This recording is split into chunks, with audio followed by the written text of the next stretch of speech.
Oh, I've been priming it for years. I'm going to tweet this out real quick, so if you don't mind retweeting it. Yes. Hold on, robots. Don't forget to hit record as well. Oh, shit. God, you're such a stickler. Oh, you want people to hear this. Okay. Let me hit record. That's it. This is way... How many comedians does it take to fucking line up 2?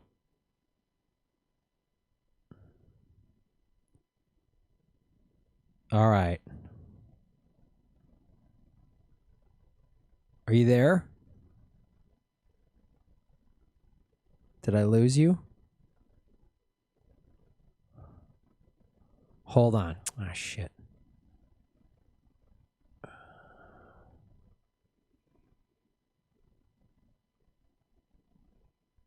Hey, I'm Lee. I'm talking to you through Zoom. Are you logged into Zencastr? Or do I need to... It booted me out, so I had to allow it again. All right, great. I'm going to start the Zencastr recording. Hold on. You got to mute yourself on Zoom. You mute yourself. Jesus Christ. I am muted. No, all right. This is good. So we can hear each other. All right. Much better. Outstanding. Recording starting on Zencastr. We are recording on OBS as a backup. So if Zencastr dies out, we've got a backup. We're muted. And yeah, I'm retweeting this thing that says Graham answers your questions, even though we don't plan to answer any questions. Is that correct? Yeah, it says Graham answers your questions with Lee Camp. That's the one. Right. But I'll add a comment. We don't plan to answer any questions. We're not answering any of your questions at all. All right. So everybody in the live chat, can you hear and see me? Okay. No audio on Lee. Okay. Testing. Check. How about now? They're like a minute behind. Testing. Can you hear us now? Hello. All right, live streamers. Yeah, I guess I should rewrite that thing of just like Graham and Lee talk government secrets. Right. I'll do that again. That's all right. That's on our long list of things to fix. Lengthy. We have a lengthy list. I mean, there's this climate collapse. There's a lot of things. Yeah, but that's right below get the tweets right. That's tweets first. Tweets first. So are they hearing me now or no? Let's see. Hold on. Here's might be what's going on is if they're supposed to get my audio through Zoom, that means I have to be unmuted on Zoom. That might be, which would give you an echo unless you somehow muted me on your Zencastr. All right. They just said I hear both of you. Oh, okay, cool. Okay, yeah. So when they first tuned in, it was probably when you hadn't been logged into Zencastr yet. That's probably what was causing that. Oh yeah, Lee and Graham talk tech talk. This is fun, right? You want to hear about Zencastr and third-party applications that... So I hope this will not be included in the podcast. All right, everybody says yes, audio for both is perfect. I hear you. The fungus is among us. Okay. I don't know what that means, but thank you so much. Just so we know, before we get into it, this is what we're doing every Friday. We're doing episodes of Government Secrets, which will be released as an audio podcast. Hope the goal is to get it out on Monday. We've already dropped 2, and we're trying to get it. It takes a while to get it migrated into iTunes and all this stuff, but we'll get that done. So yes, but if folks like it, please tell people about it. Yeah. Spread the word. Government Secrets with Lee Camp and Graham Elwood. And all right. Everybody out there watching. And if you're in the chat, do me a favor. Just remind people to hit the like button because Lee and I are going to talk. Usually this show is usually right around an hour. So I don't have time to monitor the chat. All right. You ready, dude? Let's do it. Hello, everybody. Welcome to another episode of Government Secrets with Lee Camp and Graham Elwood. We don't have any graphics or sound effects, so I'm just going to do that. Oh, my God. You realize you're giving me PTSD of morning radio shows. It's Lee and the Grambo mornings on KQRX. It's so repulsive. It is. I know. I mentioned this before we started, but I should do it for the other listeners. I realized when I've been doing stand-up for about a year, and it suddenly occurred to me that all radio morning shows are not funny at all, but they just have a lot of people laughing all of the time, and that is considered humor. So it's just like four people and they're like, was the traffic bad? Oh my God, was the traffic bad? And then they all start laughing. And so humorless people in their cars think that must be funny. And so they start laughing, I guess. I don't know. Well, that's what we're going to train on Government Secrets. Whatever you say, you're just going to be like, oh, the CIA was testing its own people. CIA. All right. This is the biggest government secret. Morning radio shows aren't funny. That is the way. Another way the government has been lying to us for decades. Lee, so what's going on in your world? You want to get right into one of your Gov Seeks, or what do you want to do? I've already given us slang. Sure. We can dive right in. I've had a good week. I figured out my new motto. It is tearing down statues while remaining erect. That's my new personal motto. Okay. Fantastic. Keep it solid. I figured we'd start with, because most of the government secrets we talk about are kind of secretive. This is just in your face. This story that has popped off in the past day about in Portland, Oregon, just unmarked agents dressed in full U.S. military gear are popping out of unmarked black pedophile vans and just grabbing and kidnapping peaceful protesters and then taking them to federal facilities and imprisoning them. And in the Washington Post article, they interview one of these people who's been released, and they said they just kept asking him questions, and he said, I'm going to exert my right to remain silent, and then they ultimately let him go. And at no point has anyone yet figured out who these fucking guys are. They're connected to the federal government because they're taking these people to federal facilities, holding facilities. So these are not like just random militiamen. These are somehow like Trump's goons, which is straight out of like a dictator's playbook.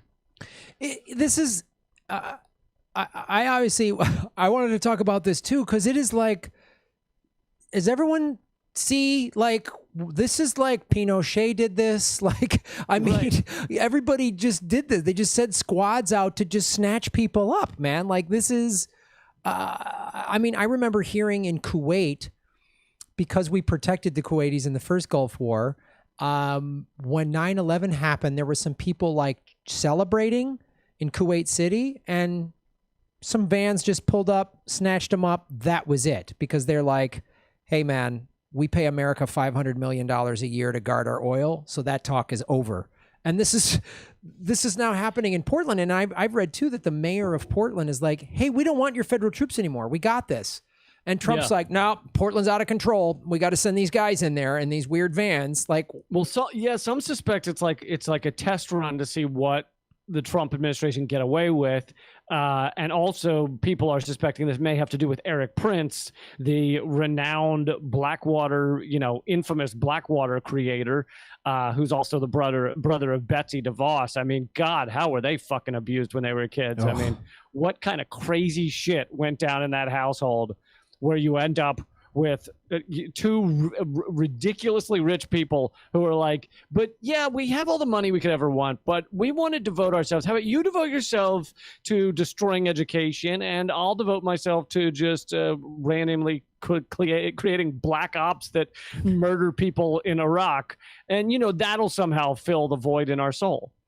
Yeah, and the thing that's so insane is, like, I think you're right. I think they've done a lot of stuff, especially in the last 2 months since the major George Floyd protest, of like, hey, how much can we get away with? Right.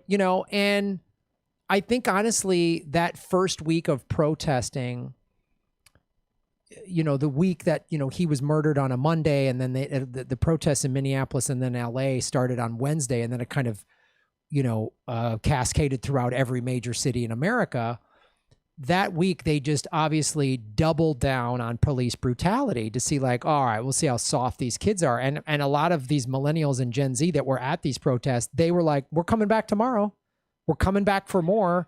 Yeah. And we're showing up with helmets and gas masks and, like people in their late 20s or 30s that were EMTs were like, I'm going to show up and be a medic on, and I'm just, and then you notice. It is an interesting fact that, tear gas, which is against the Geneva Conventions when used internationally, it tends to it makes people go away for a minute, but then it makes them come back angrier and in larger numbers. It's like spraying an anthill with like fruit juice. Like, yes, they might go away for a second, but then they're going to come back with a lot of them. Yeah. And then I think too, it's like, I don't think they realized that first week of beating the shit out of these young people, many of whom were like middle-class white kids who had never probably had that bad of an experience with the police. Right. Were then radicalized. They were like, oh, yeah, we're here because to end police brutality, especially against, unarmed black people. And they saw firsthand how brutal the cops can be. Right. There were a lot of younger white kids who were like, well, I don't know if there is police brutality. Like, I haven't seen much of it, but I do know that like these black people are being killed. So I'm going to join this march, even though police brutality doesn't exist in my city. And then all of a sudden they see fucking rubber bullets flying at their heads. And they're like, maybe it's real. Yeah. You know what? There's some truth to this. Like, oh, yeah. Wow. And then all the video that came out of there that was all over social media that the mainstream media would not show, of just like, oh, they're shooting a pregnant lady. They're shoving a little 5'3" girl to the ground. And, they're just beating the shit out of people like monsters. They're putting their knee on the necks of other people. And people were like, oh, this is for real. And I think you're right. I think they're testing to see, like, how far can we get away? Can we just snatch people off the street and will nobody say anything about this? Right. Which, constitutionally, not that anyone seems to care, you're supposed to have, suspicion of a reason to arrest someone. There's supposed to be some sort of idea as to why this person deserves arrest. Instead, it seems that with most of these people that have reported being kidnapped, it's just that they were involved in a peaceful protest, which, at least in a lot of these cases, it wasn't even like one of the protests that ends up with some, spray painting and a broken window. It wasn't even one of those. They're just at a protest with signs, and all of a sudden fucking A-team vans are pulling up and being thrown in the back. It's fucking crazy. And, for those who maybe have a shorter memory, Blackwater had to, like, after they massacred people in Iraq, they basically, pretended they went out of business or whatever because their brand had been so stained. Who knew that a Black Ops militia squad of hitmen would, once their brand got a little toxic, so they changed Eric Prince changed the name to ZXE, and then followed it up by changing the name again to Academy, which this is straight up the playbook as to what to do when your brand becomes too toxic. Is first you change it to something that appears unpronounceable, like Prince or something, and then you change it to a word that is so common in the English language that it doesn't even people can hardly remember it. Academy. I mean, I think that's where you go for learning, not killing. So he's been at this game for a long time, creating these completely unnamed militias that just appear and do shit like this. So basically what you're saying is Portland is just sort of a rebranding rollout. Yeah, this is, you remember New Coke? Yeah. This is like New Coke. Yeah. They're just okay, when whatever T-Mobile and Sprint merged or whatever, this is their new, okay, great. We're just rebranding it. Rather than these guys going to wait a minute, isn't he part of the same gang that failed coup in Venezuela a couple months back? Is that the same? He was not part of that fucking ridiculousness. Eric Prince wasn't, but that's another guy who's an ex-Marine who helped create that fucking catastrophe where, like, literally this is like an ex-Marine who's like, yeah, I could take down Venezuela. It wouldn't take me, we'll do it in 98 hours. And then gets Juan Guaido, the fake president of Venezuela, the guy who proclaimed himself president without ever a vote cast in his name, and Donald Trump, said he's president. He gets him to sign a contract saying they're going to pay them millions of dollars to bring down Maduro and like kidnap or kill him. So basically, an assassination contract. And they then show up in Venezuela, and before they even get to the shore, like fishermen are like, there's like 300 guys in camo on boats coming towards Venezuela, and they're captured and some are killed within they were like literally before they got to the beach. Yeah. And like by the next day, they're just like, wasn't Maduro just like reading their passports and IDs like on national TV, just like, oh, this guy's from Texas. This guy's from There were two guys who were U.S. Marines, I believe, and then the guy who set it up, although he oddly enough was not part of the crew that decided to fucking try and invade Venezuela. He was sitting nice and pretty in Florida or something. He was also he's a U.S. Canadian former Marine, and their business venture that he had with his fellow Marines, which was where he made his money, or so far, I guess, is selling active shooter response training to school systems. Oh, God. Like, here's how we're going to come in and train you how to kill the guy with the gun. I mean, it's just total insanity. America's out of its mind. It's literally like that. Nobody goes, well, we should get rid of all the guns. We should have real gun reform. No, we should arm teachers. That's the solution. That won't go bad. Yeah, teachers with guns. I mean, obviously cops with all their training, they never get it wrong. So we absolutely want teachers to have guns. Like, what could go wrong there? And you know what's hilarious is that the people who want the teachers to have guns are mainly right-wingers, and those are the same people who are like, teachers are fucking idiots. They're fucking trash. We should get rid of most of the teachers because they're garbage, and we should give it to privatize. And it's like, hold on, a second ago you said all the teachers are idiots and they're trash and they're useless and our school system sucks, and now you're like, let's give them guns. Yeah, they'll handle it. They'll absolutely. That's what we want. We want to. And the other thing too, to go back to the Portland thing, is this is not the first time that we have hired these private security companies to use on Americans on American soil, as I believe Tiger Swan was used in Dapple and at Standing Rock. Yep. And that's another one, which I always wanted to know why each of these things is named after like a Mad Lib of like, what's an animal you're scared by? What's a thing you like? Like Tigers.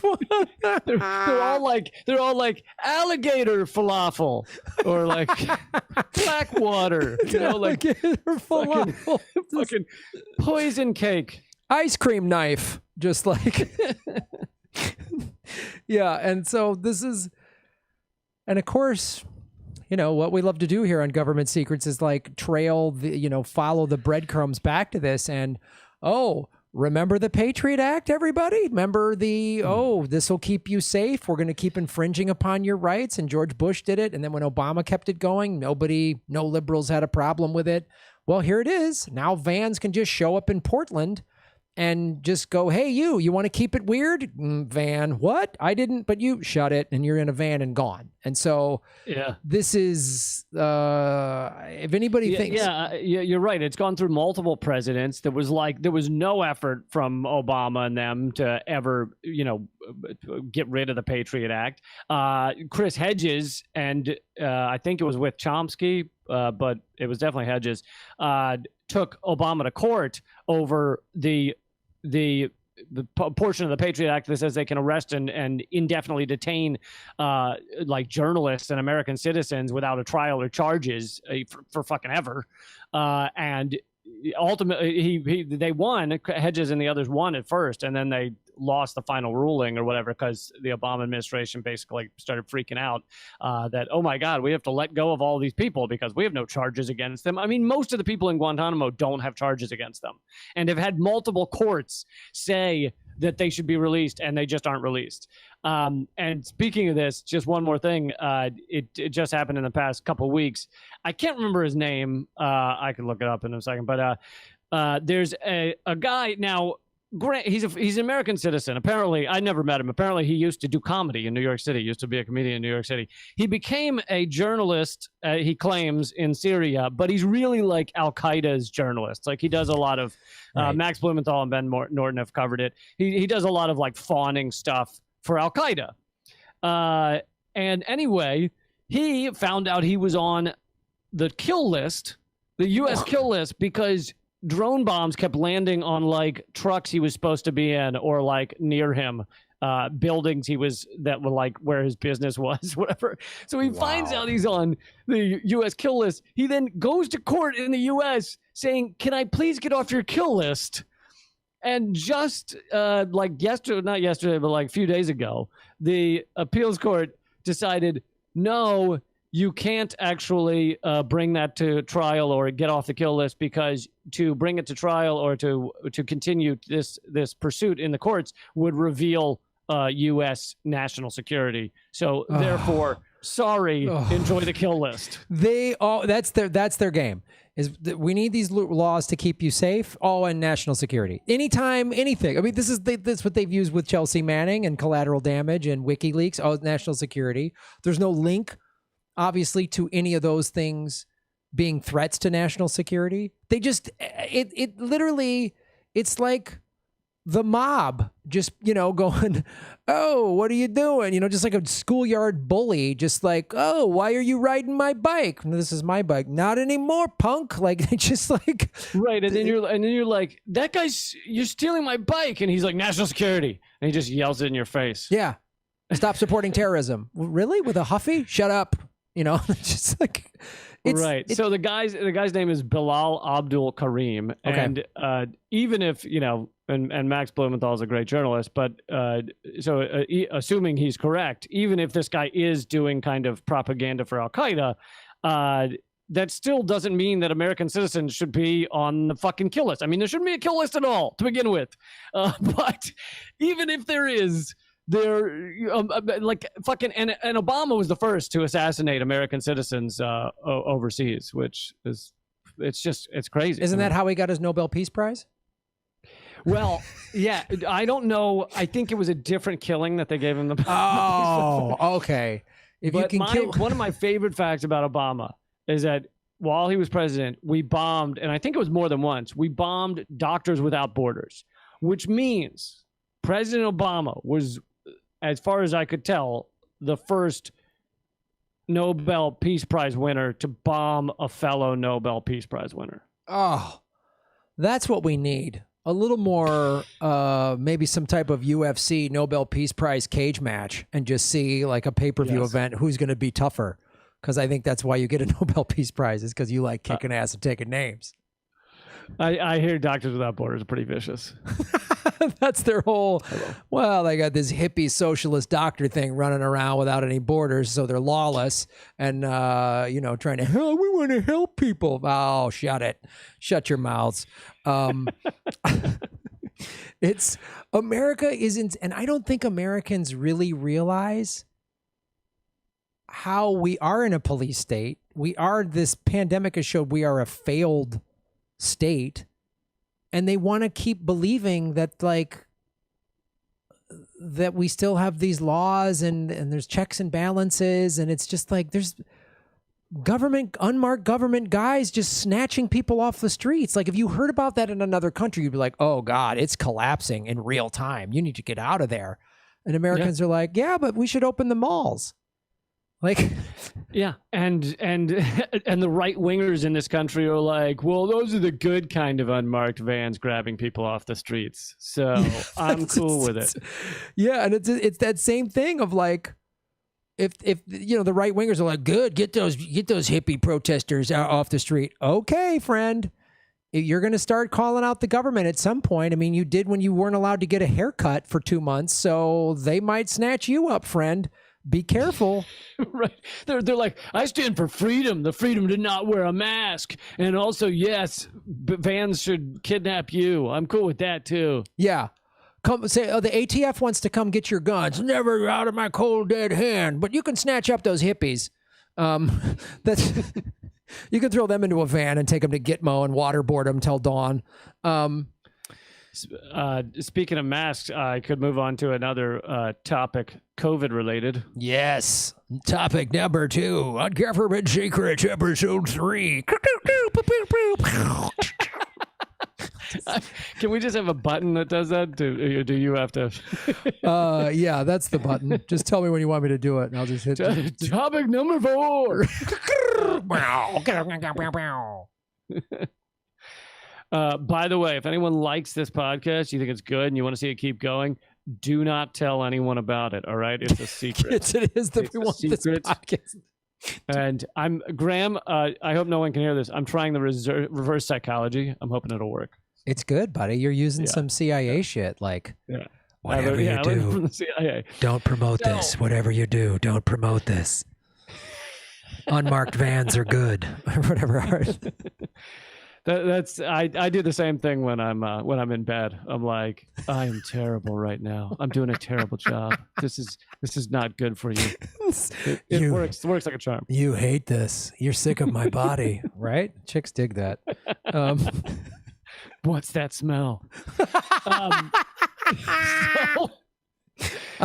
So back to coronavirus, and we're having a bit of an issue with it in this country.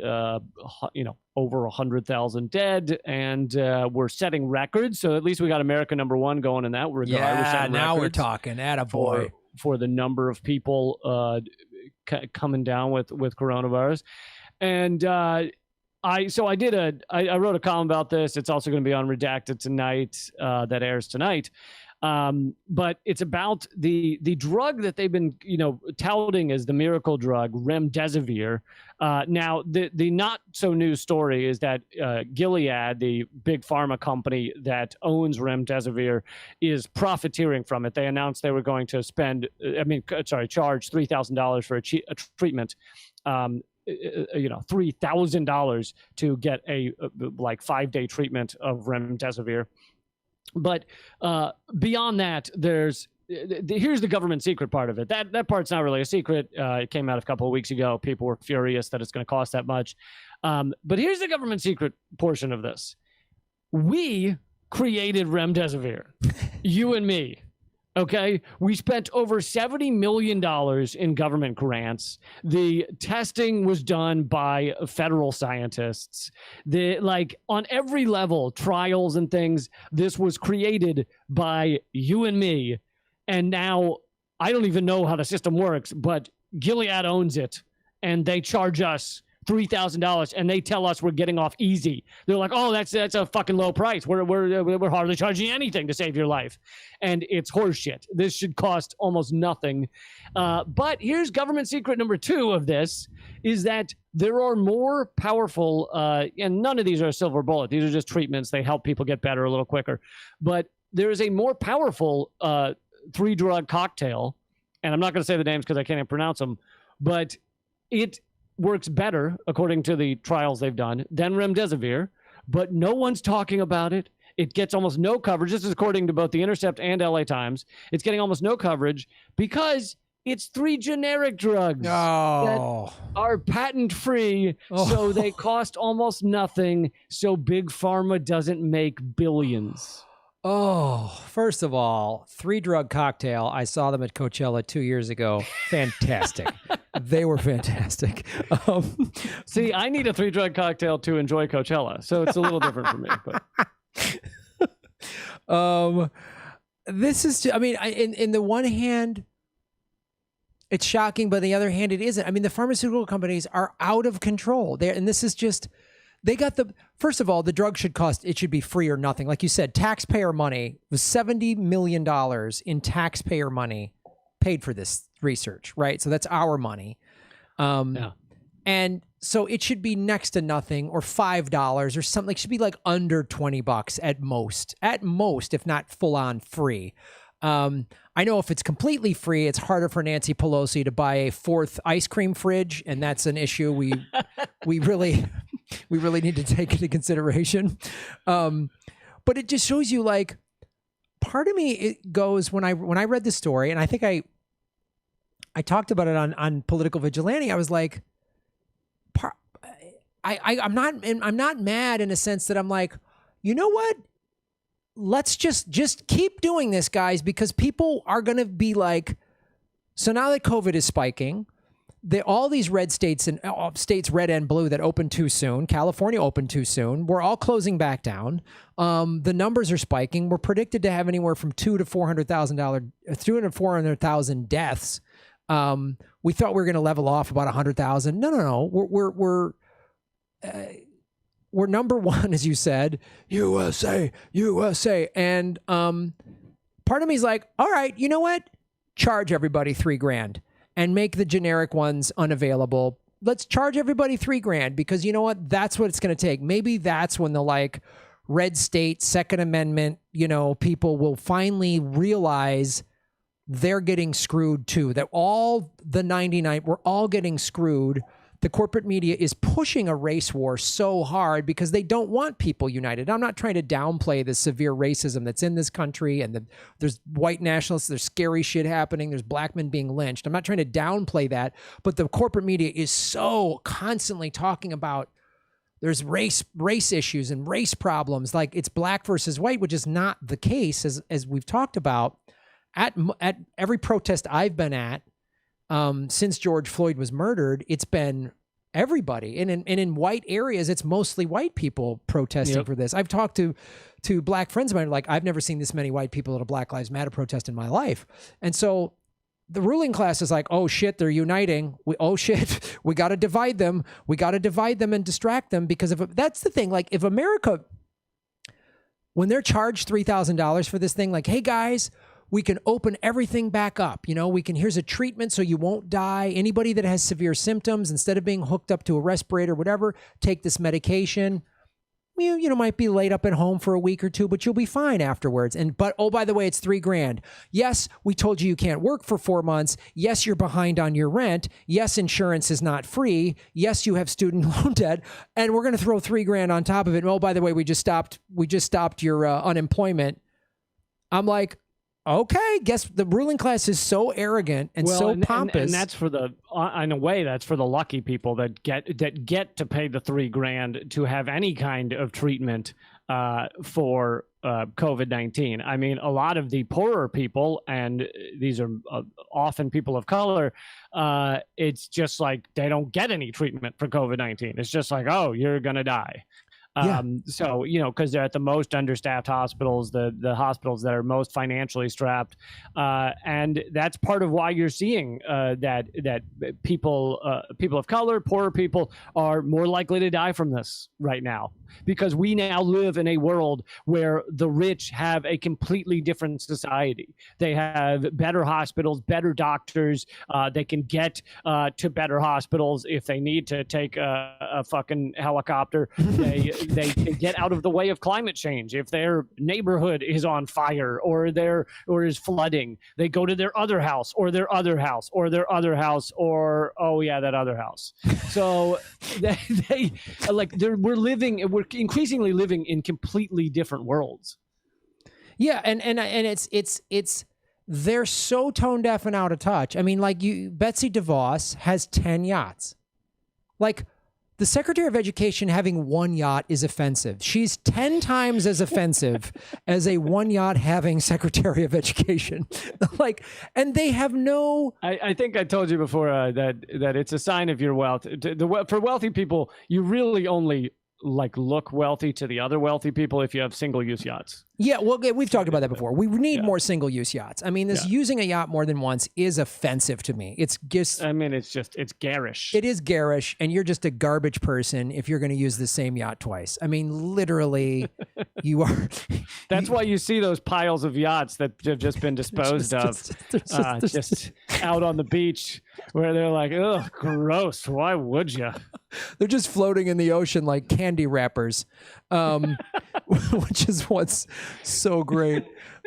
And then when the last 3 humans are left, they're like, I wonder what we did wrong. Maybe it was the piles of yachts. Maybe we should have used the yacht twice. There's the pile. I wonder what we did wrong.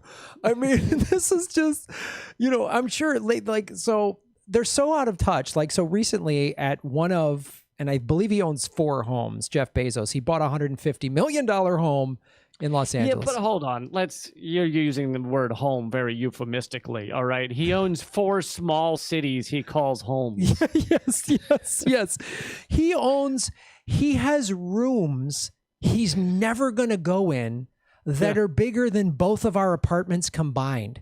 And you and I, we live like rats. But I mean, he has so much money. He has a $75 million. The one in California has a 9-hole golf course, a tennis court. Like, it really is like a small town. I mean, and if you chose to let people live there, you could house a small town's worth of people. That property, that home with all that land, literally, that piece of property could end homelessness in Los Angeles. Like, end it. Oh yeah. Just, it's unbelievable. And so outside of his place in DC, which is some like block long, walk up or whatever, they started hanging guillotines. Some people put guillotines out front, which I think is just fantastic. And nice. But I'm sure he's just like, why is everyone mad at me? I gave you Amazon. You can order anything you want. What have I done wrong? Like, I'm sure they're just like, these people are so out of control. And it's like, you remember when you read about Marie Antoinette saying, let them eat cake? You said, God, how do you get that out of touch? Oh, it's pretty easy. Just start making billions of dollars and you'll be that out of touch. I mean, they've done studies that these people like become desensitized psychos or something when they start making that money. I don't know what happens. Yeah, they've done studies that wealthy people are, far less likely to help out others. They're less likely to give a certain percentage to charity. They're more likely to break traffic laws. And it's tough to tell, I think, in the studies whether it creates that in them after they have the wealth. Like having the wealth creates that,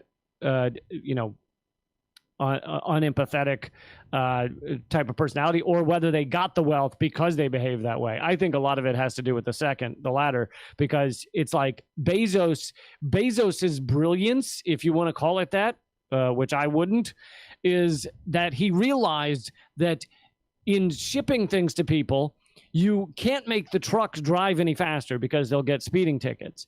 But he wanted to get his stuff to people faster than any other service. And so he realized that the thing you can make go faster is human beings. You can make them run around the warehouse faster than they've ever gone before and make them collapse. Some, 1 or 2 have died on the warehouse floor. Others have passed out. And, you can make them go to the breaking point. And so that was his genius idea, was we're not really breaking these human beings to get shit to people faster.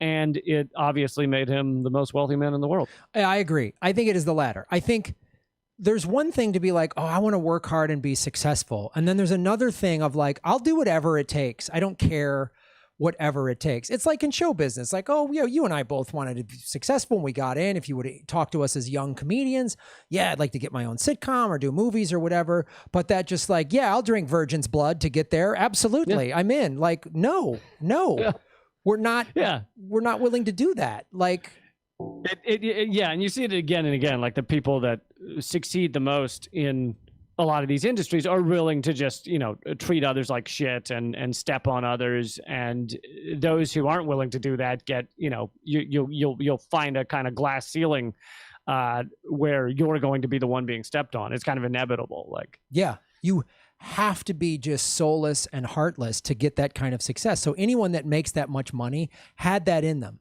They had that, like, just, I'll do whatever it takes. And like, that's a difference between the person that sort of inherited it and just sort of coasted, and they're maybe insensitive and don't care, and that was just the way they were raised, I think is different than the just like, in any era, Bezos would have been like, whatever. I mean, set the slaves on fire that can't build the pyramids fast enough. I don't give a shit. Like, he would have just been like anybody like that. That's what I think. I think they're all just, they were born evil.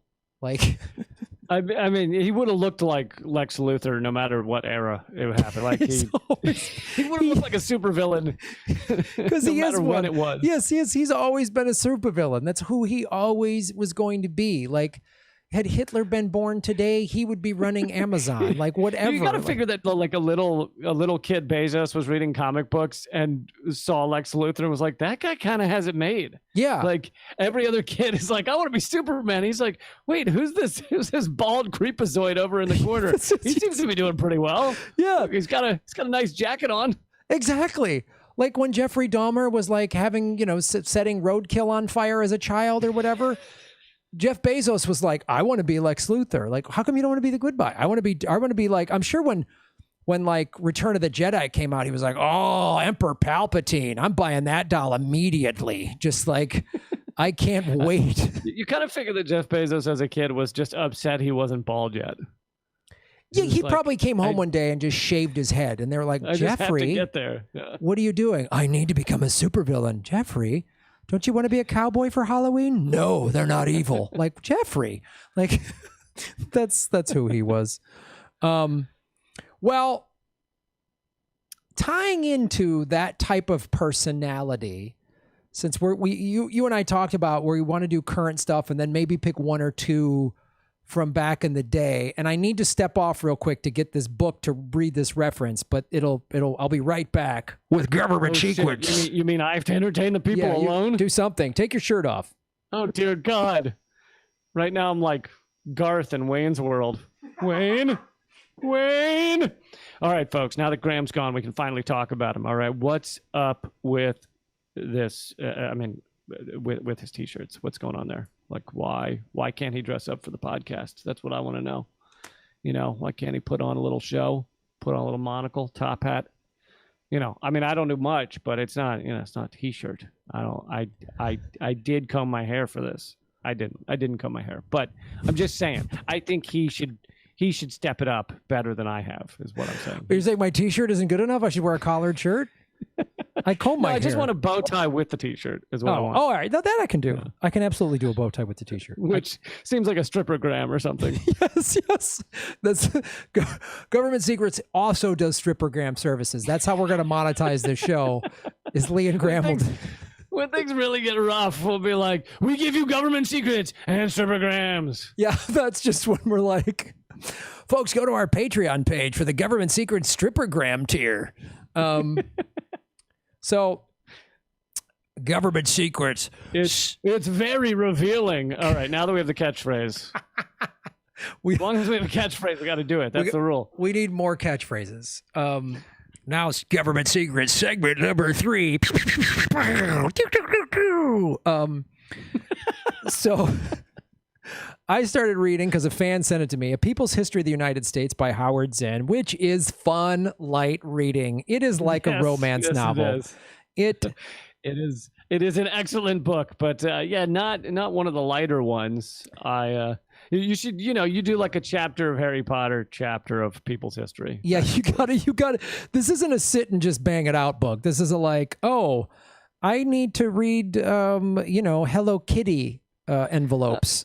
You're like, oh, that's. I did not know that many people were massacred when they were fighting to have children not work in the workplace. This is interesting, and I am up and ready to go. Yeah, what a great way. I'm going to start my day after learning that everything I was told as a child was a bold-faced lie, just a craven falsehood. By the way, another great book, which is you almost just said the title. It's called Lies My Teacher Told Me. Yes, it's really good. So one of them is the very first chapter, Columbus, the Indians, and Human Progress. So we were talking about, people like Jeff Bezos. Hold on, you're not gonna say anything negative about Columbus, are you?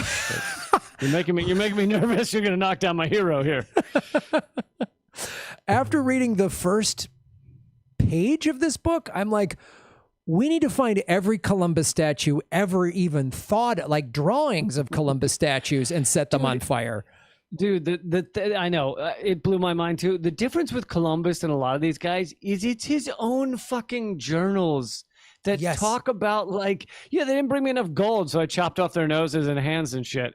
Like, it's his own journals. He's evil, like pure evil. Like, you shouldn't want this. If you're a direct descendant of him, you shouldn't want these statues because they're going to emanate evil, like some sort of Raiders of the Lost Ark thing. Like, it's going. So this is from his journal, right? This is they landed the Bahama Islands. The Arawaks were much like Which he knew was India. yes, much like the Indians on the mainland. What a smart dude also, you know? Yes. He was just like, we have found India. Yeah, we're going to just go west and this must be China. No, dummy. And so European and this was said about this tribe over and over and again by Europeans, their hospitality and their belief in sharing. All right, this is from his journal. This isn't like, oh, you hippies are rewriting history. No, we're just finally reading his evil journal. He writes, this is when they first landed, right? The first time he lands, the first time he meets other people outside of Europe, right? They bought us parrots and bales of cotton and spears. Brought, right? Yeah, they brought. They didn't buy. Yeah, they brought I was us. like, bought from who? They FedExed. There were some shops, you know, small shops. It was like a Forever 21. It was just some, you know, wings. Have you seen Wings? They always have the wings on the beach. There was Hot Topic. There was one of those like glamour shots where you could get fancy headshots. It was fun. There was one of those bagel places. You know, it was really good. They brought as parrots and bales of cotton and spears and many other things, which they exchanged for the glass beads and hawk's bells. They willingly traded everything they owned. They were well built with good bodies and handsome features. They do not bear arms and do not know them, for I showed a sword and they took it by the edge and cut themselves out of ignorance. Well, you're cool, by the way, just for showing them and letting them doing that. And I laughed and laughed and laughed.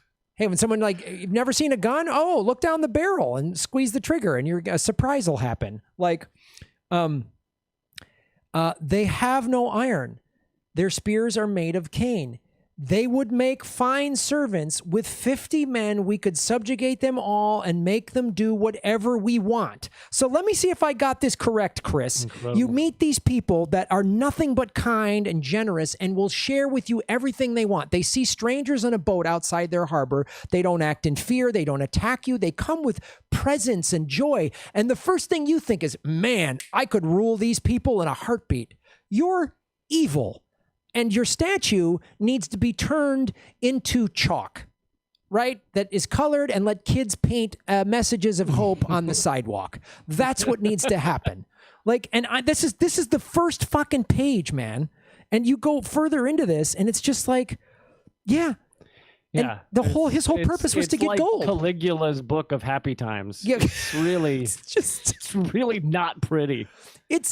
And the whole European, go subjugate, go get slave, go get all of, they were just. Well, and I think they figured out basically that they could fill the hold of the ship with as many as they could, and about half would survive the trip, and that was great. And so they'd take the remaining half and, you know, put them into slavery in Europe and show them off as like, look at these bizarre humans we found.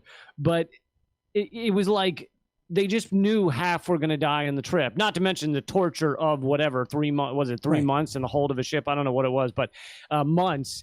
Besides just the torture, they knew half were going to die. And they were just like, yeah, so half die and then we get the other half. It's great. Yeah. And he just sold it. He sold it to the King of Spain. I'm going to go get gold and resources and spices. That's what I'm going to get. And he's like, and they would be like tortured and captured. And then eventually some of these tribes fought back, and it's like, oh, see, they're rebelling. We got to quell these savages. It's like, no, asshole, you started this whole problem. It's like, and here we are to connect it to today.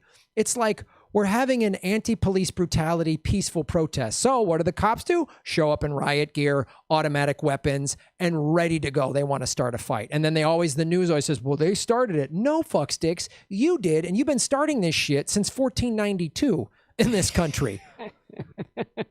And That's a good point. Yeah, I mean, most of what cops do, they act as the fist of the fascist state, and I feel like what went on in Portland, Oregon, or continues to, I don't know, is like it's more obvious, it's more overt that they are the fist of the fascist state than normal. Normally, you see them standing on the corners and nothing's really happening, and you don't really think about it, but they are there in case they need to be like activated as the fist of the fascist state. So yeah, it really it's exactly what you're saying. yeah, and it's like, I don't know what they, and this is like, can you imagine, like, oh, I went to this area, you know, I'd never been to the Deep South, and I went to the Deep South, and this Southern hospitality was alive and well, and, oh, Graham, you want some sweet tea, and let me come in and let's visit for a while, and I went, wow, I could take advantage of these hillbillies easy. You know, they're so dumb. I could trick them. I'll take their pickup trucks. I'll just tell them, oh, yeah, it's freedom. Jesus wants you to give me your truck. And he did. Like, it's just evil. I could subjugate this whole town in a matter of hours. Me and my comedian comrades. I could get these hillbillies at my knees with just some seasoned dick jokes. Like, what kind of pure evil? And again, that's Columbus. Like, that's the whole mentality. Not, I want to discover I new know, lands. and I think part of where my anger about all this came was like when I first started, you know, looking into this stuff, reading this stuff, you know, kind of educating myself after school, was like, how dare everybody, these fucking teachers, my, you know, parents. I mean, granted, my parents weren't like sitting over me saying Columbus is wonderful, but still, it's like, how dare the like whole system of your upbringing rally around these ridiculous lies? I mean, not just acting like Columbus was a great guy, but also acting like, I remember we were told he discovered the earth was round. No, he fucking didn't. They knew for 2,000 years there were various fucking, you know, mathematicians and scientists who knew the earth was round. He just like, or the idea that he discovered America. It's like, no, and I can't remember if it was in that book. I think it was in Lies My Teacher Told Me. They had this great line. He had this great line where he goes, Columbus wasn't the first to discover America. In fact, he was the last to discover America. He was, because after him, they kept saying that America had been discovered, but there were a lot of discoverers of America before that. There were, you know, Native Americans. There were various others. The Vikings made it to Canada. Like there were so many other discoverers of America. So it's like, and then he showed up in the fucking Hispaniola and called it India. And you're like, this guy is awful and wrong on all levels. Yeah. He was just like, oh, and I'll let the men, you know, steal and rape the women and children. I don't care. Okay, go for it. Like, just, you're evil. And then, you know, also in some of his journals, he was like, he was one of the original sex traffickers. He was taking kids and peddling. I mean, it's in his journal. When I interviewed this one, this gentleman, Matt Barkhausen, was on my show, who's like studied this. He's Native American, and he was talking about how Columbus was like one of the original. He was like an original Epstein. Like, he was just awful. OG Epstein. Yeah, OG Epstein. Just like, how, boy, these people are so nice and kind. Oh, that man, all I need is 50 guys to get them. And then another thing that makes me so mad is we were always told, oh, like, Columbus and the settlers came in peace, and some of the Indians were angry and attacked them, and they had to defend them. Always that narrative. No, you guys came and started all of the goddamn problems. It's always the same thing. It's just like unbelievable. And you see like all of this shit from Europe. It all started in Europe. It's imperialism is really just like early stages of capitalism. They needed money and resources. They needed gold and property and cheap labor and spicing and trade routes and all this shit. It was just like, that's all it was, just early capitalism. So Jeff Bezos is just the, you know. He's like the end point of this fucking spiral to the bottom. Yeah. And yeah, I mean, it goes back to like to the victors write the history, and so the victors in this case were the white people, and they wrote down this history of Columbus being this great man, and you know, but that's not the correct history. That's just like if Epstein, you know, hadn't been suicided and had ended up ruling our society, then the history of who Epstein was would have been quite pretty. He would have been quite the hero if he wrote the history books. Well, Columbus's, you know, descendants wrote the history books. Well, yeah, I mean, that's actually an excellent point. That's why there isn't this screaming narrative of a global billionaire pedophile sex trafficking class, because they are the victors to a certain extent. I mean, Epstein was like a project manager that got caught, but the reason why we don't see Trump and the Clintons in jumpsuits and the Rothschilds and everybody else is because they run it. They run the show, and it's like, well, they own the media for the most part. I mean, even Ghislaine Maxwell's father was a media like fucking titan, wasn't he? Yeah. Oh, yeah. He was a media titan, and he was also in Mossad. So it was like, yeah. So they own the media, and so they're not going to let. And that's how, you know, obviously that's how the Epstein story stayed out of most of the media until just a few years ago. Completely. Granted, there are portions of it that are still kind of blacked out from our media, like the intelligence angle we've talked about. But I mean, the fact that it was blacked out on nearly completely until a couple of years ago is, testifies to the fact that this ruling class owns the media. Yeah, it completely owns the media. So. All right, well, that's that segment. You got any more, Lee, or are we wrapping it up? I feel like we burned you out on that one. You're like, oh God, Jesus. I gotta go. Where am I? I was going to get into, if you want, for a few minutes, and I've covered this a bunch, but obviously not on this podcast. Although, let me back up. I feel like this story also fits because right now a lot of people are talking about we don't have the money. We don't have the money right. for, you know, to give people $2,000 a month for the foreseeable future. We don't have the money to treat all the COVID-19 patients without charging them some crazy thousands of dollars. Where would the money come from, right? We don't have the money. Well, one thing I've covered, and it's gotten some coverage, but certainly not enough, is the $21 trillion of unaccounted for adjustments in the Pentagon's own books, in their own budgets. I covered it in my book, Bullet Points and Punchlines, and I can't stress this enough, that this is not something I read on a blog somewhere. This is economists looking at the Pentagon's own budgets, like the numbers that they are forced to reveal to the American public. There are 21 trillion with a T unaccounted for adjustments, an absolutely unbelievable amount of money. And it really speaks to, you know, at least somewhat that you know, the MMT is true, that the government can basically make money out of thin air and use it for whatever they want, and then the rest of us are expected, you know, not to live in that imaginary world of money production.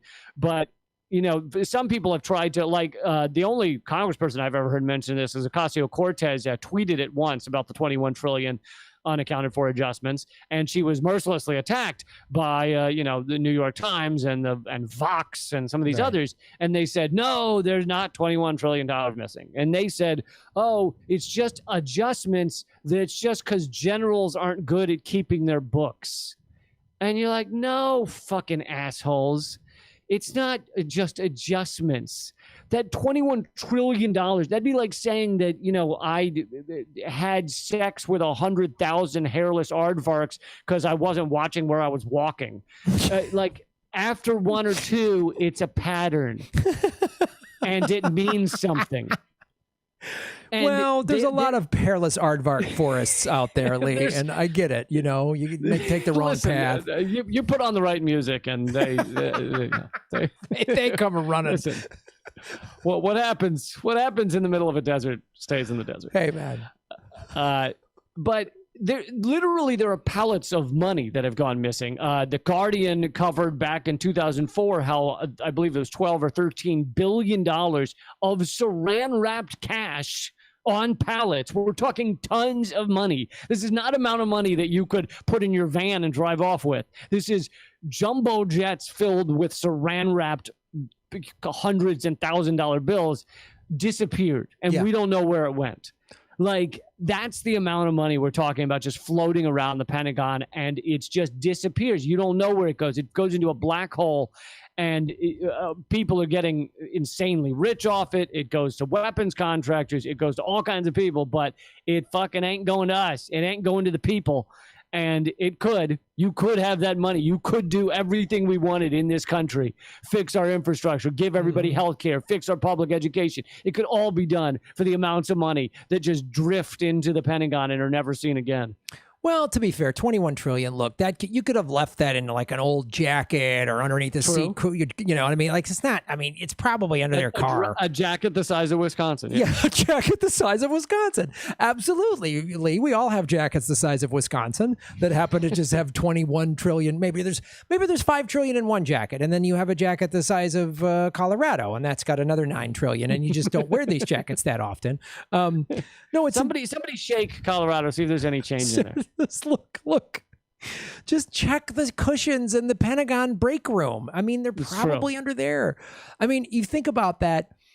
I remember reading about all the money they were throwing at Afghanistan. And this was even before the Afghanistan papers. But one of the things, they just threw all this money to fix it, and it was siphoned off. It didn't go to the Afghan people. They didn't build hospitals and roads. And, you know, even if we took that budget that we've spent in Iraq and Afghanistan, right, and actually spent it not on war and bombing and corruption, but like just we rebuilt the infrastructure of those countries. Even that would be better than what we're talking about. Not to mention $21 trillion. Oh, yeah, there were some stories that came out about ghost schools in Afghanistan. Like a bunch of, like, I don't remember the numbers, but a lot of schools that were supposedly built that just aren't there. Because basically the Afghans realized, oh, America ships you money if you say you built a school. Yeah. So there's just like ghost schools. Ghost schools. And like I was doing it when I was in Iraq for one of these comedy tours I did, when one of the story of a $900 million pallet disappeared. Oh my God. Like, Criss Angel couldn't pull that shit off. I mean, it's just like, how does that happen? Like, oh man, that pallet full of 900 million, I always shipped it to the wrong, at my fault. We'll get it. It got thing. And then you look at $21 trillion, what America could look like today with $21 trillion. I mean, free college, student debt forgiveness, Medicare for all, no more homelessness. Graham, I want to put you on the spot and see if you realize how much $21 trillion is. If you make $40,000 a year, guess how many years it would take to make $21 trillion? I don't know, 50? 525 million years. Okay, so then, yeah, so that's why I'm vegan. So, you know, start buying single ply toilet paper. That, you know, just cut back on the expenses. You'll get there. I love it. So it's just work harder. Just pull yourself up by your own bootstraps. Just work harder. Yeah, it's maddening when you think about, and like, Jesus, we should have a $4 or $5 trillion just rainy day fund for when we have a pandemic. Oh, we just gave $4.25 trillion to Wall Street. That's right. So that's where that went. That's good to know. So, all right, man. Well, unfortunately, I got to run, but I think we've done good work here. We've done good work. Lee Camp, Government Secrets, episode 3. So Lee, we're you really missed your calling, didn't you, on morning radio? Well, you know, Lee, this is also, I did 300 episodes of basic cable game shows, Lee. Stick around for the lightning round or the points double. Wait, so did any of them have the fart cannon or no? That was... I did do a show called Cram. where you snooze, you lose. We keep you up for 24 hours and give you and then put you in a big hamster wheel. I'm surprised we didn't have a fart cannon, quite honestly. We had just about everything but. That was the only thing missing. That show would have been a hit. It just had the fart cannon. Oh man, we would have got a third season. Yeah, it was if you took morning radio and reality cable TV and put them together, that was Cram. That was the show Cram. All it needed was some like Real Housewives shit, and it would have been fantastic. Oh man. So where can people listen to you online, Lee? Anyone who's listening to Government Secrets and doesn't know who any of us are? Yes. Well, first of all, I want to highly recommend they share Government Secrets because, we're waiting to see how this turns out. If people like it, we'll keep doing them. If people fucking hate it, then we will keep doing them more. So you guys decide whether you want this thing to keep going. Please share it. Let people know. My stuff outside of this, I have a separate podcast called Common Censored with Eleanor Goldfield. Check that out. I have a TV show called Redacted Tonight that you can find on YouTube. Just search Redacted Tonight. I have a book that talks a bunch about the $21 trillion unaccounted for at the Pentagon, and it gets into that and a lot more. That's called Bullet Points and Punchlines, and you can get it at leecampbook.com. And my comedy special is free to watch at leecampamerican.com. So go check out all of that. You got a lot of work to do, folks. A lot of work. And of course, if you're new to what I do, I'm I was a regular on the Jimmy Dore show before COVID stopped all that, but I'm still on it every once in a while. And I have my own YouTube show called Political Vigilante, which please subscribe to that. I go live 5 days a week and drop 3 clips a day, roughly. And then of course I have all my Patreon. I'm on Rockfin, all that stuff. If you go to grahamelwood.com, you can buy my merchandise. You can follow me on social media. There's ways to donate and support to my show because I'm totally viewer funded. So just go to grahamelwood.com, like, share, subscribe, do all that business. Thanks, everybody. Thanks, everybody, for Government Secrets Episode 3 with Lee Camp and Graham Elwood. Mornings on Kazoo. All right, buddy. We'll see you. All right, man. Thanks a lot. You got it. And I'll send you this audio. Okay, cool. I think you No, have it. I have it. Oh, you do have it. Okay. Let me just double check. I'm going to stop the recording. And then, so what I will do, I have it, and I'll do this post thing, and I'll merge it through Zencastr. Okay, let me know if you have any difficulty. Yeah, and I'll let you know. And if it's all good, I'll just give it to Sammy and have her, make sure she drops it by Monday. Do we want to just commit to Monday? Yeah, that'd be great. Okay, cool. Rock on. All right, dude. Have a great day. Later. That was Lee Camp, everybody. Hit the like button, folks. Boom. Lee, I could still hear you. Run a little behind. All right.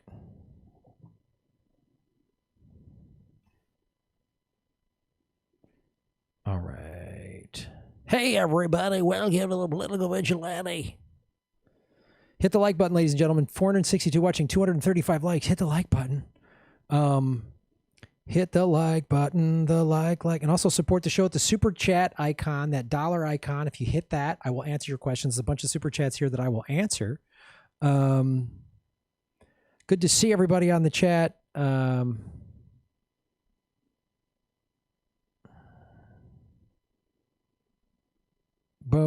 What's up, everybody?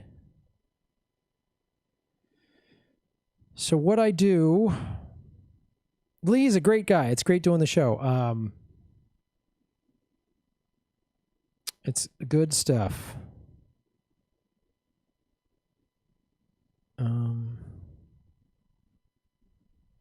right, all done here. All right.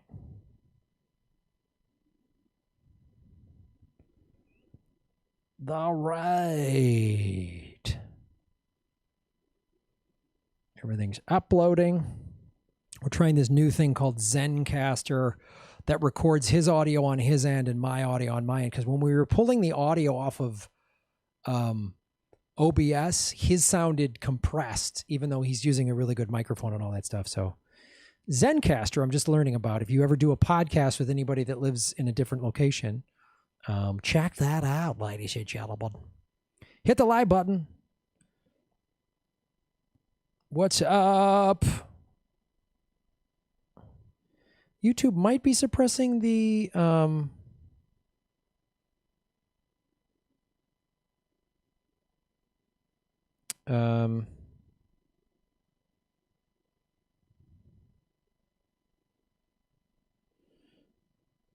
let's see. Y'all can't spell Russia without USA. Lee's standing next to a fountain, Karen.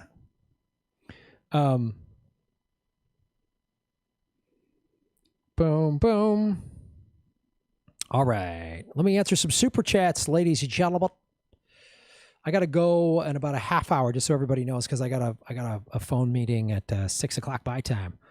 Frank Friel, Frank, Shave Your Knuckles for Justice. Thank you so much for supporting the show. I really appreciate it. Did you hear about the Biden blackface video being debunked by Reuters? I still think it's true because of Biden's racist track record. Feds are in Portland with no identifying markers.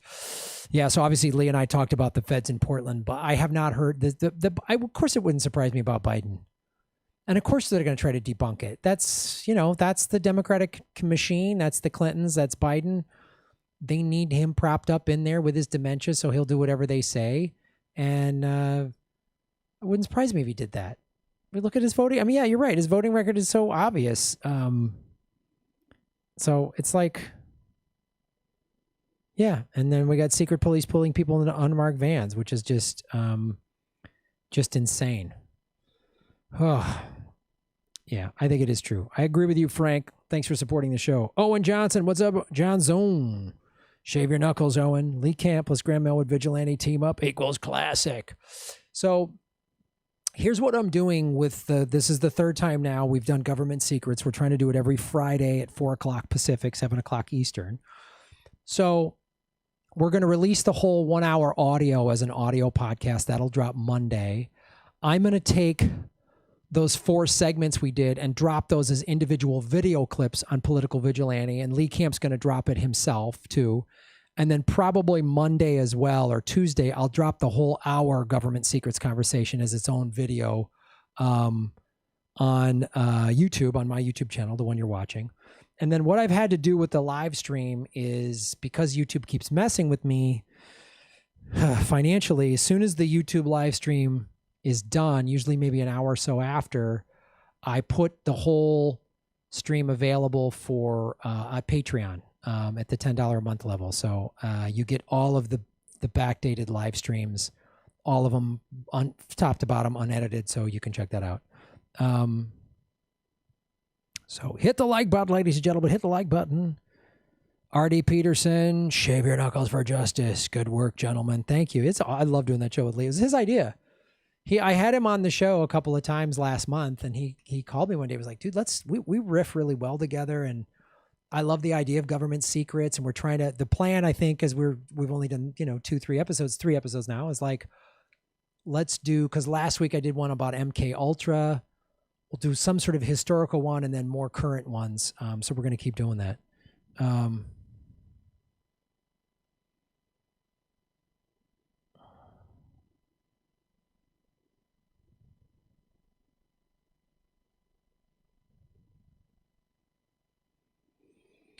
I think the joke was the black guy's name in the bad probably was Michael Jackson. Still looked bad, but I don't think it was a blackface incident. Yeah, I haven't seen it. I don't know.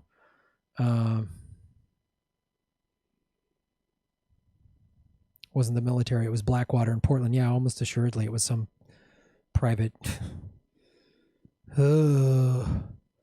Big Baby Zuba, Shave Your Knuckles for Justice. If they ended homelessness, they can't point their finger at the homeless for our society's problems. So sorry, homeless people forever. They want this. Yeah, it's all fixable, man. It's like when we talk about defunding the police, we're talking about defunding the police and refunding things like homeless programs. And in all these major cities, Los Angeles, where I live, New York, Chicago, San Francisco, stuff like that, Minneapolis, Denver, Dallas. As I've talked about before, I always use Los Angeles as an example because they get LAPD gets 54% of LA's total operating budget, $3.1 billion. And we have a horrible homeless problem here that's only been compounded by the quarantine. And we've got completely overpriced I'm not making this up, $5,000 one-bedroom apartments in Los Angeles. Luxury high-rises, $1 million condos. Like, it's unreal. And we got people living in tents. And it's egregious. What's up, Cat B? How you doing? Good to see you. Thank you, Heart Smart One.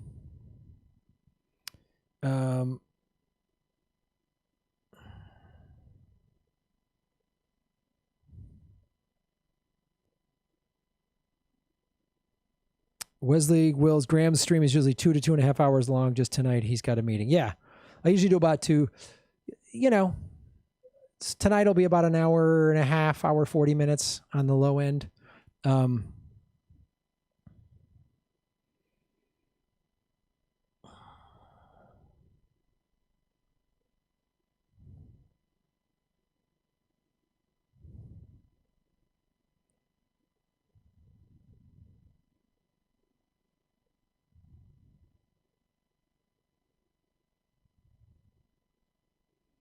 Are the military even allowed to use civilian vehicles? Great question.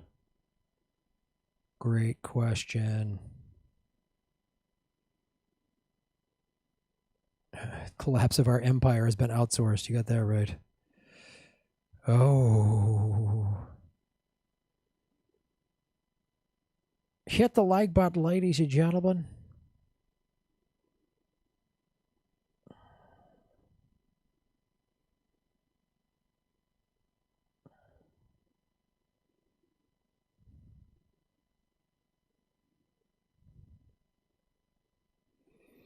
Also, a great way to support the show is go to rockfin.com/Graham Elwood. I put all my YouTube videos, they're all on Rockfin, and they're on Rockfin ad-free.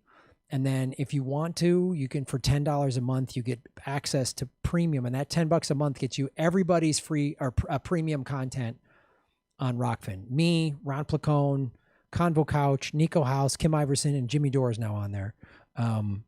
So that's how that goes.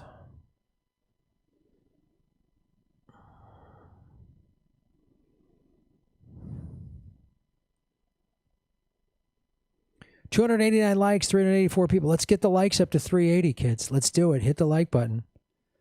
Anyone notice lots of Jeep Wranglers at protest looting? Swear they were orchestrating things. Wouldn't doubt it. Always Sunny did. Ghislaine Maxwell is in a Mossad hideout in Tel Aviv. Could be. We've seen no photos of her. No mugshots, no nothing. We've only seen an artist's sketch of her in a Zoom court hearing where she was denied bail. Lots of high-end condos used by foreigners to launder money. Yeah. Howdy, Schultzy 100. What's up? Howdy, fans of Graham, Greta, and Shatner, and anybody else. Right on. Meeting on a Friday night. Graham got a hot date. No, it's not that. It'd be nice if it was, but it's not.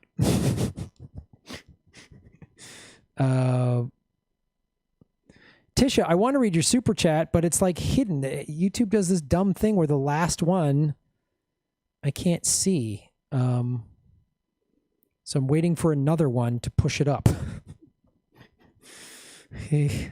Sorry, man. I'm hoping. Wonder if Eric Prince was running the show last night.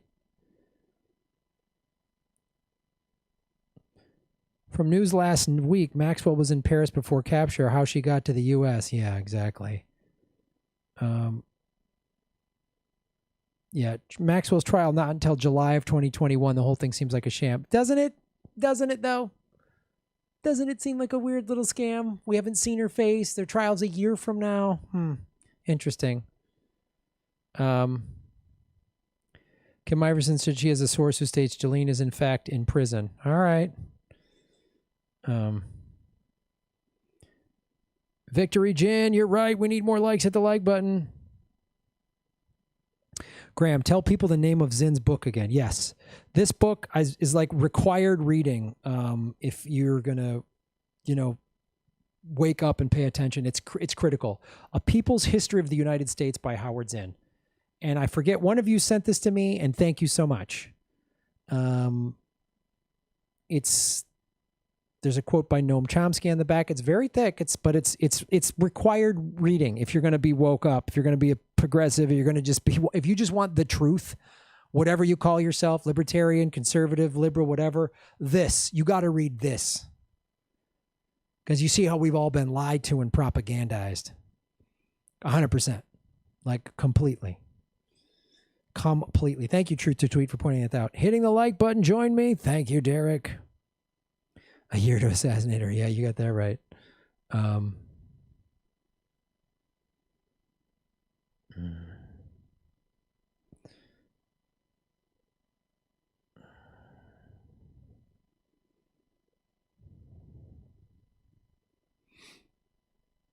it is. Tisha T, shave your knuckles for justice, shave them twice. Tisha T said, if rich people didn't control our policies that affect everyday life, Citizens United, would you still be complaining about them? Well, yes, because that's true. It's very true. So Citizens United is policies that definitely control our everyday life. But also, it's not just the policies that control our everyday life. It's just the egregious wealth. It's Jeff Bezos buying a $150 million home when Jeff Bezos could fix homelessness, end it. He could end homelessness in this country, and he would still be a billionaire. So yeah, I would still be criticizing them because that's just offensive to me. I don't know how you do that. I don't know how you see tent cities and know you, because for all of us, you and me, right? I see tent cities. I go, I wish I could do more. I donate clothes to them. I try to give them, especially when I get shoes, because I see them walking in barefoot or sandals, and I've given people shoes. Here's a bottle of water. I wish I could do more. If I was a multi-billionaire, I would go, I'm going to end this problem. I'm going to fix this. Even I would think even just the ego of, we're going to have the Jeff Bezos homeless center. Even if he's ended homelessness and he wanted to take all the credit for it and have everybody pat him on the back and tell him how great of a person he was, even that, you'd go, well, he's an arrogant asshole, but look what he did. I don't care. He needs his ass kissed, fine, but he fixed the problem. The end result is he fixed the problem, so I wouldn't be that critical of him. But that's the thing that's so disgusting. Oh, we need a private jet. We need all these things that could...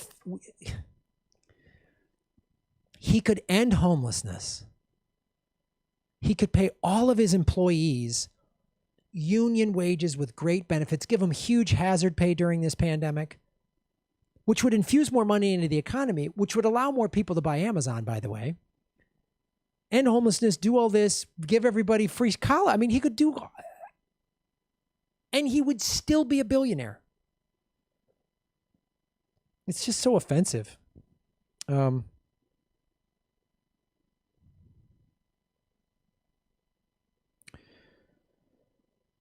some people want to be homeless. They want to fucking be homeless. They want to fucking do nothing but take drugs and drink. You can't fix that. Well, first of all, maybe, but you're not offering right now. We studied the Housing First initiative that they did in Finland and they're now doing in Utah. So what they found was homeless people wanted to get a job, but they needed an address to get a job. And you can't get an apartment unless you have a job. So you see, they're caught in that loop. And then also the other things is, they just want to drink and do stuff. But if you offer drug treatment, and yes, addiction is brutal, and people who are addicted some will just not get help. But you could drastically fix this. And also 40% of people living on the street right now have jobs. because housing is so out of whack, not just in LA or California, all over the country. So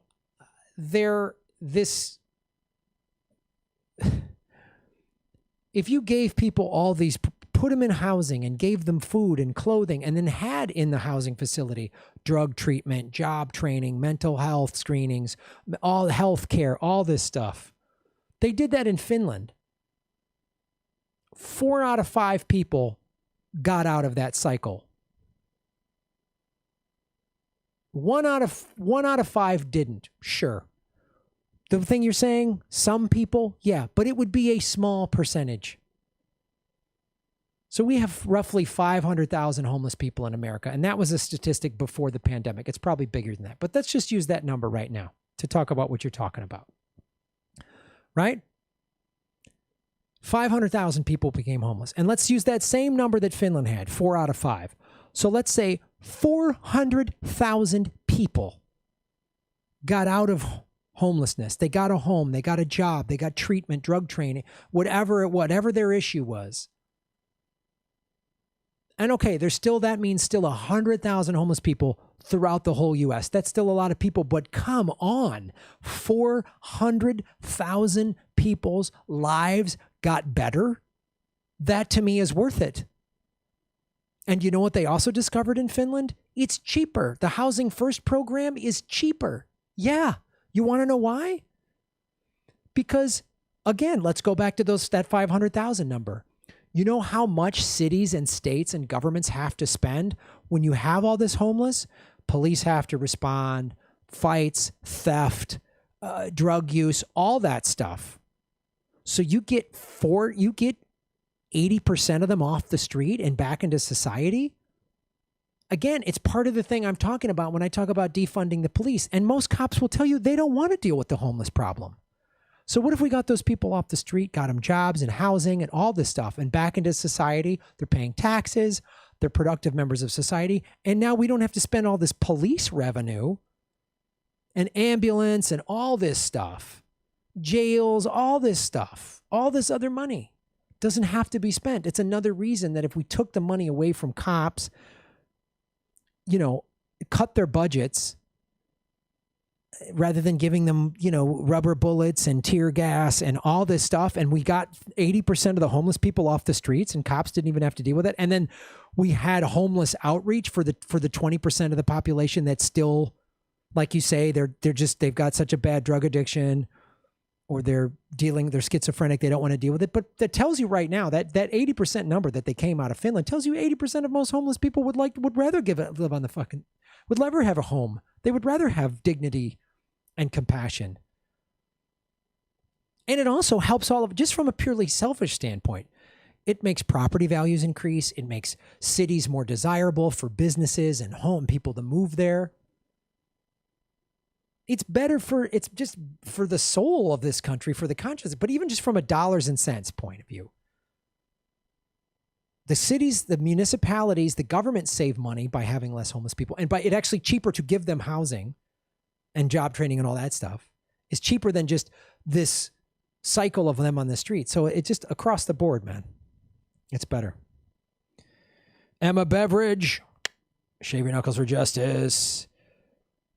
Jabbajabba.com/ring of power has a section on the Bible that will turn off true believers, but I thought it very interesting. Explains why our world is so plucked up. All right, good to know, Emma. I did not know that.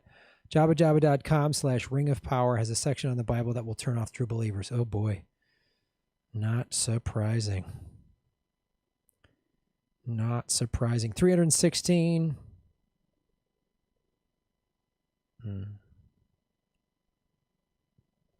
Melissa H. Shave your knuckles for justice. Get articles I sent on how we stop the local pipeline. Oh, I have not. Let me check that. Hit the like button, ladies and gentlemen.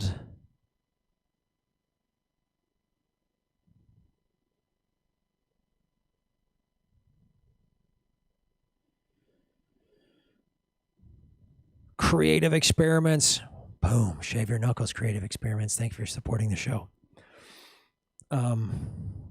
The crazy thing is that so many people will be unemployed for so long that millions of Americans will actually qualify for free health care, the most painful way to get Medicare for all. Yeah, I know. We're coming up on 28 million evictions are coming. You think the homeless problem's bad now, man? I think a lack of decent livable wages is why at least 90% of people are homeless. Homelessness is not a life people generally choose. Even the addicts hate their situation. Yeah.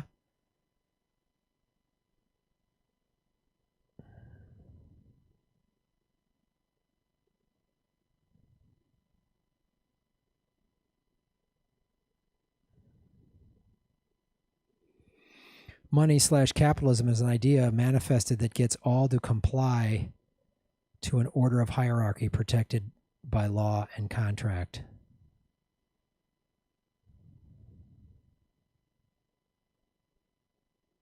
Not only won't they help the needy, they make it illegal for people to help each other. I know, it's just brutal. Hit the like button. Come on now. Let me check.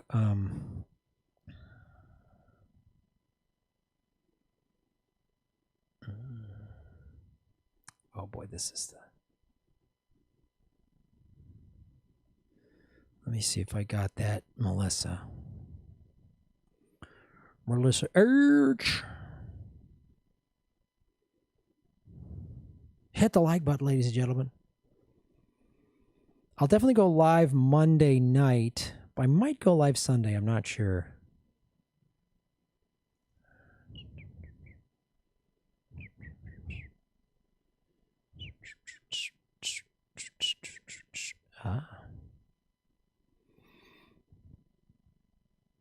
Okay. Bristol residents sue their town over Vermont gas pipeline. Right on.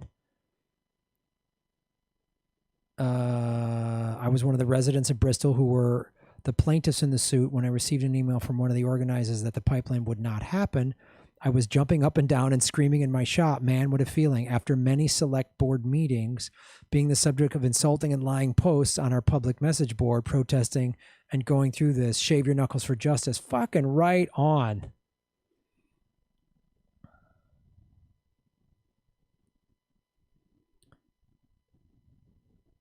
Okay. This is how you get it done. And so we've just shut down 3 pipelines, so this is a big deal. Hello, everybody. My name is Graham Elwood, and you are watching The Political Vigilante. Yeah, let's put the logo up, everybody. I'm Graham Elwood. You're watching The Political Vigilante. Boom. Thank you so much for supporting the show and sending me articles like this one. This one was sent from Melissa H. We've talked about how Dakota Access Pipeline just got shut down. The Atlantic Pipeline got shut down, right? Big shutdowns. And how do we do this? It's public pressure, it's lawsuits. But here's what they did in Bristol, Vermont. I want to read this article to you guys. Bristol residents sue their town over Vermont gas pipeline. Vermont, this was back in August of 2018. Vermont Gas wants to bury gas lines on public rights of way of the town of Bristol, but some residents say the town should have asked them first.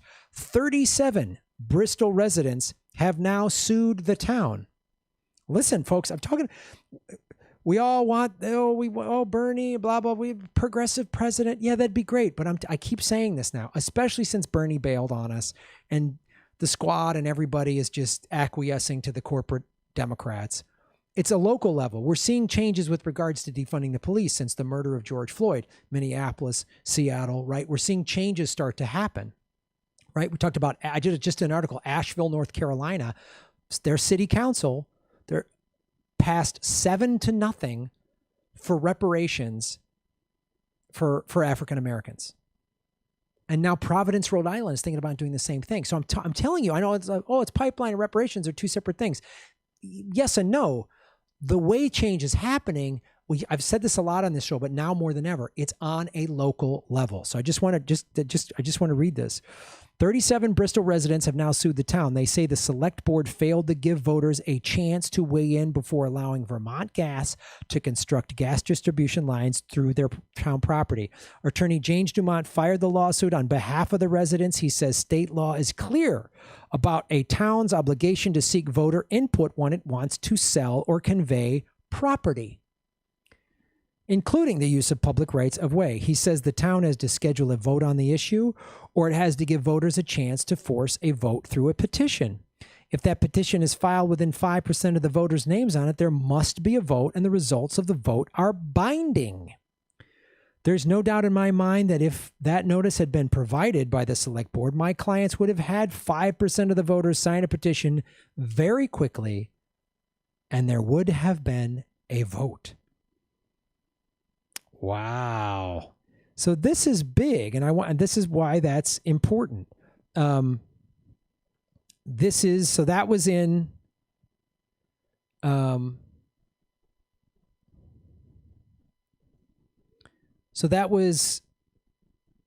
that was in August of 2018, and then in May of 2019, Bristol terminates agreement with Vermont Gas.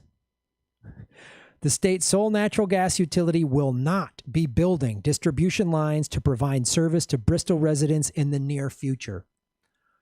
So that's critical. They sued the city. You see, we have to think kind of the way they do. You know, these corporations find every little loophole to circumvent. So we need to find every little letter of law that says, wait a minute. Go through your city's charter, go through your state constitution, go through all these things. Go, wait a minute, they didn't do this. Our city's charter says, or whatever, we have the right. Like I just read, right? The residents of Bristol have a right to vote on that. They weren't allowed to get that vote. So they sued the city. City, especially now, because of the pandemic, locals and state governments are strapped for cash. So if you come at them with a lawsuit saying you didn't give us, you're fracking illegally. We should do that in California. We should sue the state of California and Gavin Newsom for writing 24 fracking permits. Get these people out because they're going to contaminate our water. The Bristol Select Board, citing a pending lawsuit, voted March 18th to end a license agreement with Vermont Gas that had granted the utility permission to build distribution lines along town roads. The Select Board and the utility are defendants in a lawsuit brought by Bristol residents over the validity of the agreement. Vermont Gas received approval from town last year to connect Bristol residents to the natural gas pipeline. So when your city government or your state government or your county government does something without your approval, without the majority of the residents' approval, you got a lawsuit. I'm not a lawyer, but I'm just saying, think about what's going on in your neighborhood, what's going on in your area. All this is local. Those 3 pipelines that got shut down, that is hurting business. People pressured FedEx to pressure the Washington Redskins to get rid of that racist mascot. Money. That's the only language they speak. You can't call out their morality. They don't have any. They don't give a shit. So this is critical. These little actions matter. I'll put these 2 articles in the show notes. But this is just giving you a little roadmap. Bristol, Vermont, not some big city. We've talked about Gail McLaughlin from Richmond, California. Chevron had people on the city council. So she got progressives on the city council and got Chevron out of there.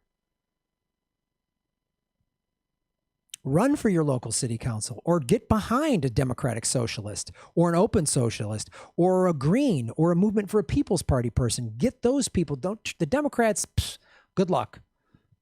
This is huge. So thank you for Melissa for yeah. They pressured it. This is huge.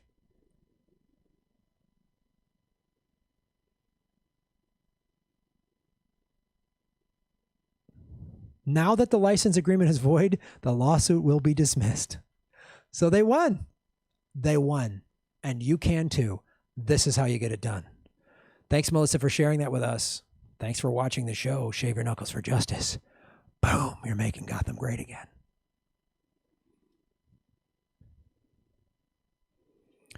Oh, yeah.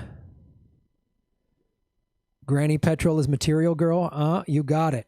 3:31. Yeah, because I got to... Oh, no, shit. I got to go. I don't even have time for a song. Kind of. All right. I can do that right now. I can do it as Shatner. I don't have time to get in the Granny Petrol thing. I'm running late.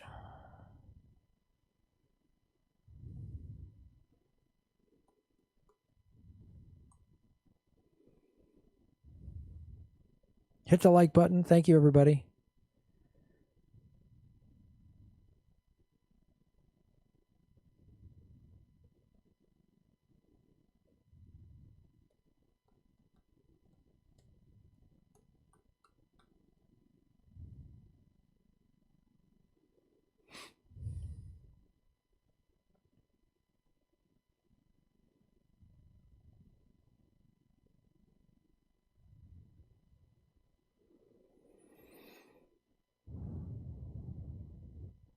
Somebody wrote, exactly, so fuck Goya Foods. Exactly. Hey, the Ollie is the foundation to almost every trick on the Hawk.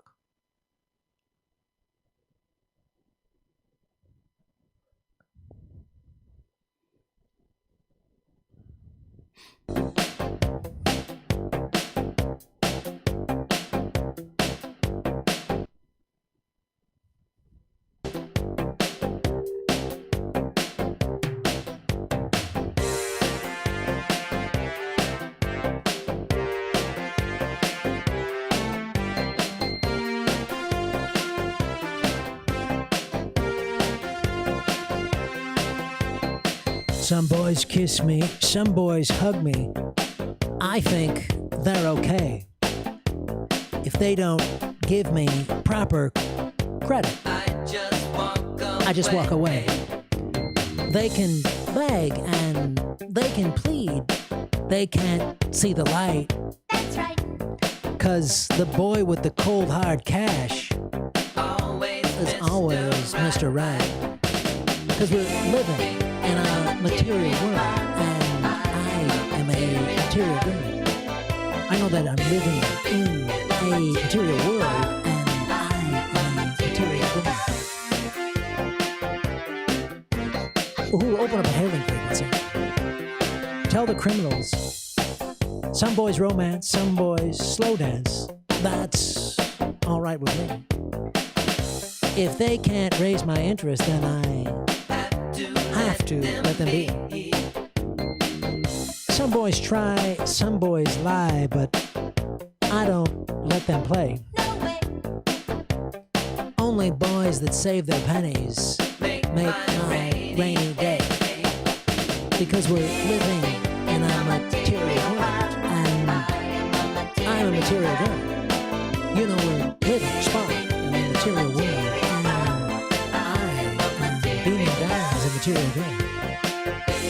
Live in a material world, and I'm a material girl. You know, we're living in a material world, and I'm a material girl. As we open up this musical break, I want to beam down. Living in a material world. Material. Living in a material world. Material. In a material world. Material. Living in a material world. Boys may come and boys may go. That's all right, you see. Experience has made me rich, and now they're after me. 'Cause everybody's living in a material world, and I am a material girl. You know, we're living in a material world, and I am a material girl. Living in a material world, and I'm a material girl. You know, we all spark living in a material world. I'm a material girl. even though the Klingon bastards killed my son. I'm material. I'm material. Material. Material world. In a material world. Material. Living in a material world. Living in a material world. Material. Living in a material world. Living in a material world. Material. Living in a material world. Living in a material world. Material. Spawn. Live long and prosper. All right. Thanks, everybody. 349 likes. Right on. We did it. Sorry, I got to cut it just a tad short, but all of the record-breaking phenomenon Parasite made history. If you Winning 4 Academy Awards, including Best. If you tuned in late, the clips will be dropping this weekend with Lee Camp, and check out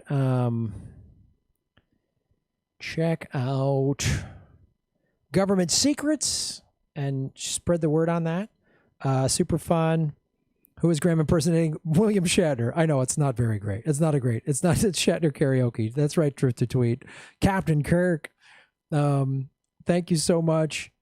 Please sing Sleep in the Fire, Rage Against the Machine. I'll try to do that. Thank you, everybody, for watching the show. So great having Lee on the show. 350 likes. Great ways to support the show. By the way, I'm going to have the tea probably next week. It's being done and shipped to me. You can support the show. Super chats here, which is great. You can donate at GrahamElwood.com. I have a P.O. box and a PayPal button. I also have Venmo at Graham-Elwood if you want to just do one-time donations, which is great. I appreciate that. You can send checks to the P.O. box, and then patreon.com/GrahamElwood or rockfin.com/GrahamElwood are great monthly membership ways to support the show. Rockfin is a blockchain cryptocurrency platform. Vegan guns, bitch. Thank you. Look forward to Government Secrets.